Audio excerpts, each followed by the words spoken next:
ಹರೇ ಕೃಷ್ಣ. ನನ್ನ ಹೆಸರು ಜಯಲಕ್ಷ್ಮಿ ಟಿ ದಾಸರಹಳ್ಳಿ. ಇವತ್ತಿನ ನೀತಿ ಕತೆ: ಆಶ್ರಯ ಕೊಟ್ಟವರನ್ನ ನಾಶ ಮಾಡಿದ್ರೆ ನಾವು ನಾಶ ಆಗ್ತೀವಿ.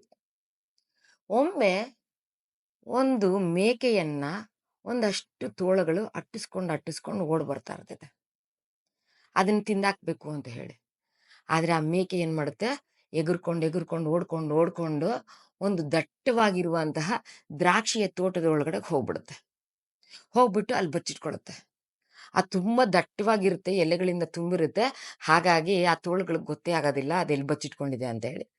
ಆದ್ರೆ ಅಲ್ಲೇ ಹೊಂಚ ಹಾಕೊಂಡು ಕಾಯ್ತಾ ಇರ್ತವೆ.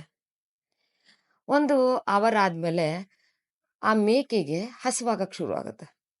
ಅದೇನ್ ಮಾಡುತ್ತೆ, ಅಲ್ಲಿರುವಂತಹ ದ್ರಾಕ್ಷಿ ಬಳ್ಳಿಯ ಎಲೆಗಳನ್ನೆಲ್ಲ ತಿಂದಾಕ್ಬಿಡುತ್ತೆ. ತಿಂತ ಅದು ಎಲ್ಲ ಖಾಲಿ ಮಾಡಿರೋದು ಗೊತ್ತೇ ಆಗೋದಿಲ್ಲ. ಅದೆಲ್ಲ ಖಾಲಿ ಆಗಿದ ತಕ್ಷಣ ತಾನು ಎಲ್ಲಿ ಬಚ್ಚಿಟ್ಕೊಂಡಿದೀಯೋ ಅಂತ ಅಂದ್ಬಿಟ್ಟು ತೋಳುಗಳಿಗೆ ಕಾಣಿಸ್ಬಿಡುತ್ತೆ. ಯಾಕಂದ್ರೆ ಜಾಗ ಎಲ್ಲಾನು ಪ್ರತ್ಯಕ್ಷವಾಗ್ಬಿಡುತ್ತೆ ಅದಕ್ಕೆ. ಆ ತೋಳುಗಳು ಏನ್ ಮಾಡಿದ್ರೆ ತಕ್ಷಣನೇ ಅಟ್ಯಾಕ್ ಮಾಡಿ ಆ ಮೇಕೆಯನ್ನ ತಿಂದ್ಬಿಡ್ತಾ ಇದೆ. ಅಂದ್ರೆ ಇಲ್ಲಿ ನಾವು ನೀತಿಕತೆ ಏನು ಅಂದ್ರೆ, ನಮಗೆ ಆಶ್ರಯ ಕೊಟ್ಟವರನ್ನ ನಾವು ನಾಶ ಮಾಡಿದ್ರೆ ನಮ್ಮ ನಾಶ ಆಗುತ್ತೆ. ಹರೇ ಕೃಷ್ಣ.